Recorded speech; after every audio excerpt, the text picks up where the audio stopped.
you know the drill. Each day I will look through the West Ham news just to see if there's a story there that, I don't know, little spikes my attention, put it that way. Perks a bit of interest. So today, not only did I get that, I almost spat me bloody cornflakes out quite well. Actually, they weren't cornflakes. Shreddies. Not even my shreddies. There was none of my cereal in, so I stole my children's shreddies. Anyway, so while I was eating their shreddies, I almost spat them out when I saw that, that Jarrod Bowen had a £31 million valuation. Oh, you know what? Yeah, okay. I'll read on.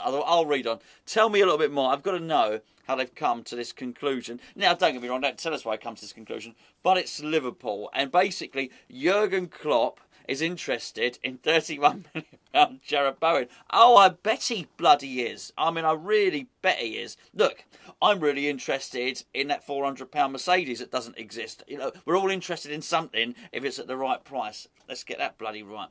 Listen to this.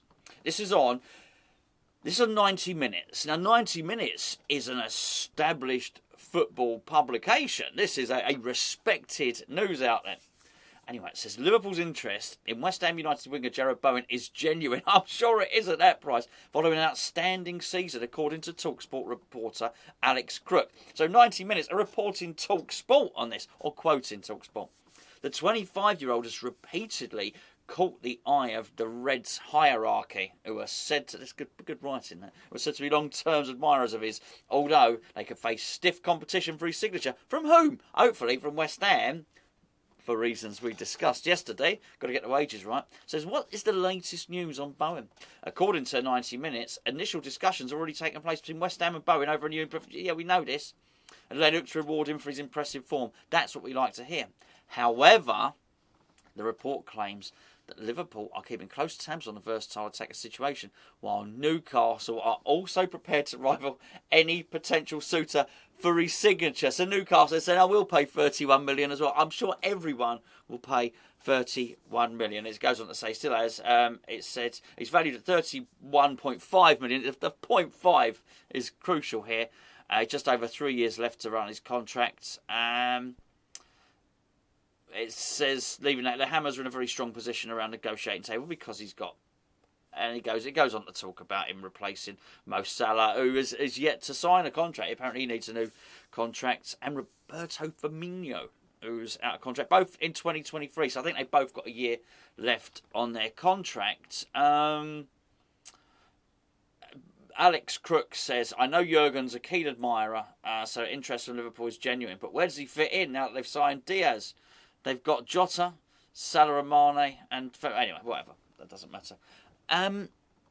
31 million. Now, I don't know what you value him at, but let's have a little look at who his peers are. He's been nominated for the Player of the Year. Up there were some pretty impressive players. His output is phenomenal.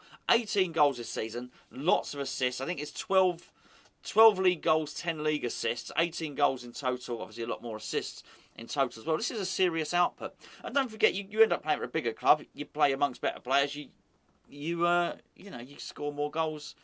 I think, without beating around the bush too much, I think Jarrod Bowen is an £80 million player.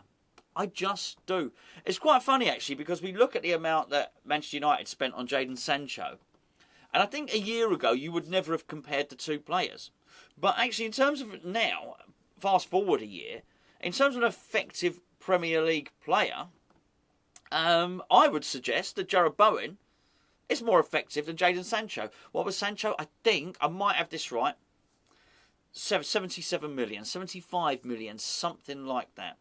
I might have it slightly wrong, but it's around the mid-70s, I understand it. Well, if he's worth that, and I'm not sure he is, by the way, then Bowen surely is that. And that's not the only yardstick that you need to use. So obviously we've been quoted for Leeds Raphinha was 50, 60 million pound. Well, look, in terms of technique and in terms of gameplay, Raphinha is a very, very good player, Brazilian international. Yet, you're talking about an effective Premier League player here. I'm not saying Raphinha's not effective. I think he's really good. I'd like to see him at West Ham. But as someone that is just oven ready for the Premier League, Bowen's it. I mean, he really is. He's the you could mention tons of players, and they ain't as good as Jarrod Bowen. So I don't know where they get this £31.5 million from. I mean, I think you can absolutely forget that. Don't want to sell him. We need to get him to sign a new deal. But just while we're staying on the Leeds subject, by the way, little segue into that. It ain't looking too clever for Leeds at the moment in terms of their league standing, their league position. They may well go down. Now, Kalvin Phillips made it. We know that there's genuine interest from West Ham. Kalvin Phillips, genuine interest in Raphinha. Phillips let it be known what he wanted to do is he wanted to stay at Leeds United. He wanted to sign a new deal. I think that is commendable. I think that's great. However, when he said those comments, it was in January. And I think nobody really thought Leeds go down. I know they were leaking goals under Bielsa, but either Bielsa was going to turn it round or a new manager comes in and shores up the defence and Leeds will be all right. So you've got so many good attacking players, Leeds. You think they're... I always look at the sort of relegation threatened teams and think, can you score your way out? Can you score enough goals to get your way out of it? I always thought Leeds could, but, you know, obviously the defence was so shaky that hasn't been the case. My point on Phillips is he would have to reassess the situation now. If he has genuine ambitions about being an England player, and he should, by the way, he should. I don't mean to assess his situation, not for me to tell him what to do, but he should have genuine aspirations to be part of the England team. And I'll tell you why. This is not some young buck who's trying to get into the England squad. I think you can make the argument that Kalvin Phillips is in Gareth Southgate's first choice 11 in midfield with Declan Rice.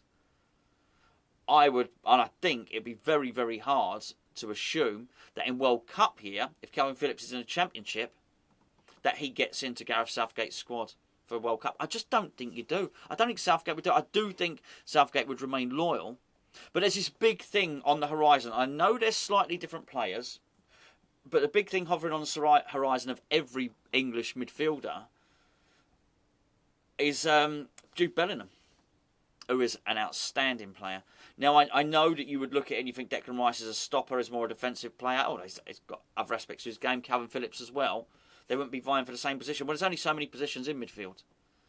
And I do think if what you want to do is play Bellingham, and at some point Bellingham will get played, and when he gets that place, he's going to keep it because he's that good. I think at that point, then it's one of the probably Rice or Phillips gets dropped. It bloody makes it easy, doesn't it? Really, if one of them's in the Championship. Let's be fair. We all know Southgate has already alluded to the fact that he sees Declan Rice a future England captain, and rightly so. So he should be, and he is. I think a future England captain.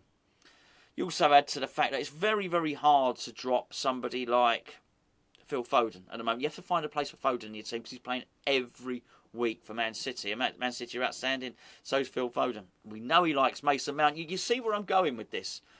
There's not room for all these midfielders. Now is a bad time, is my point, for Kalvin Phillips to be dropping down to the Championship. So I think we've got to rekindle our interest. We've got to renew our interest. And we have to assume that Kalvin Phillips is aware of all the things that I just said and that Kalvin Phillips wants to retain his England place. And as much as he loves Leeds, as much as he, whatever, cut him open, he bleeds white. It doesn't really roll off the tongue, that saying, does it? But you know what I mean. He's just a Leeds fan and he's come up through the academy and he plays for the club he loves and all that stuff is true. By the same token, he is probably also an England fan and wants to represent his country and wants to play at the highest level. And I don't think he can afford to have a little dip out of it. And I particularly think it's not just about West Ham. Another club may come in for Phillips. And there's rumours today that Man City were interested, I read. I'm not sure where he fits in their team. Having said that, older, what's his name's probably about 84 now, isn't he? Fernandinho, so they probably do need another midfielder there. And that would be a no-brainer, let's be fair. Choice. Man City, West Ham, it's an easy choice for him. But if it's not, then you would look at West Ham, and he has to look at West Ham because West Ham be competing in European competition again. Absolutely magnificent. We just don't know which one yet. So anyway, watch this space. I'll be back in for Phillips. I really, really would. Unfortunately, I think he's going to cost a bit. I think he'd probably cost 40, 50 million. Certainly a lot more than 31 million that Jarrod Bowen's supposedly worth.